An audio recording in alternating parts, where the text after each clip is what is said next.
Người này võ công cái thế, nếu ta mà đi ra đấy, chắc chắn ta sẽ thua hắn ta. Ta sẽ dùng biện pháp khác thôi.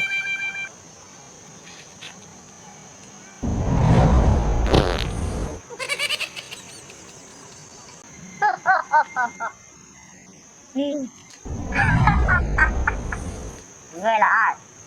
Tại sao ngươi dám đến đây chiếm địa bàn của ta? Ta đi ngang qua đây, vốn dĩ là đi thăm người yêu thôi. Ngươi đừng có nói phét nữa. Vốn dĩ là ngươi muốn chiếm địa bàn của ta. Ta không cố ý. Con người như ta rất là lợi hại, đi nhanh hơn cả gió, chỉ đi trên ngọn cây thôi. Vốn dĩ hôm nay hết xăng, đi tạm một tí ở dưới đất thôi. Người nói nhìn nhanh như gió, vậy ngươi chỉ cho ta xem.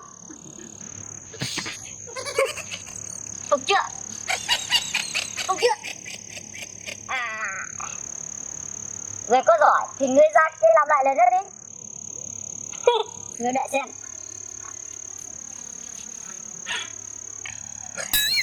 Để ta xem ngươi nhanh hơn hay là cái này của ta nhanh hơn.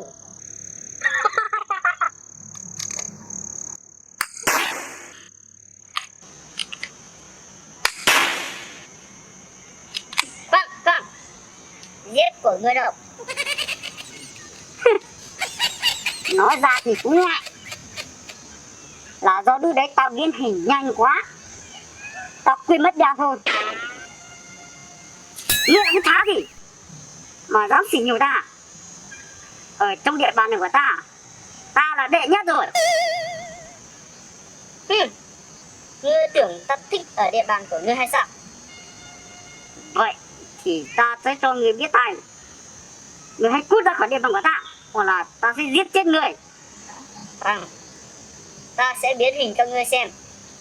Chắc là ngươi chưa từng thấy ta biến hình đúng không?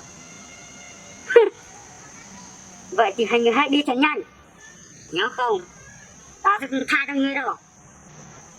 Bye bye.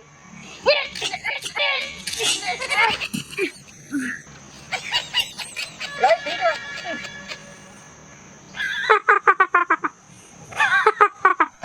Không ngờ ở nơi này còn có cái thể loại nói dối như ngươi. Lần này ngươi chết chắc rồi.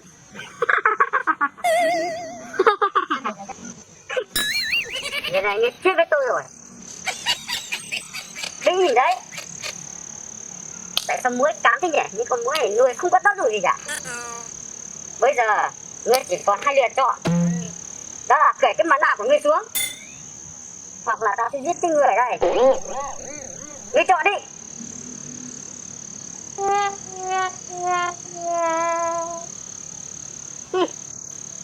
Ngươi thích thì ta tặng cho ngươi. Vậy thì đưa ra đây, tao sẽ tha chết cho ngươi. Nhanh đi.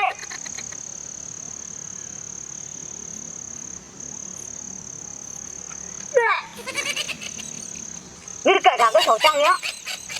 Ta ở đây một mình cô đơn, ta có để dùng. Cả cái khẩu trang mà không tha sao? Ngươi muốn chết sao? Nhanh lên, ta cởi. Ô, trống à? Tôi cứ tưởng là ai? Rồi ơi. Nhớ ai á? Bao nhiêu năm nay tôi nhớ ông cái này nhớ ông. Ôi tôi hết hồn. Rồi ơi, tôi nhớ ông lắm trống ạ.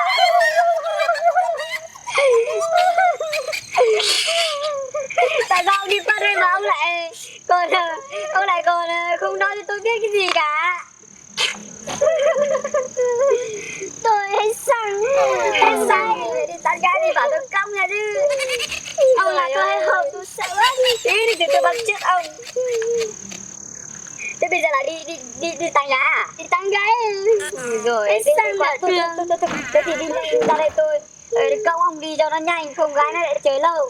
Đây. Bắt chắc vào nhá.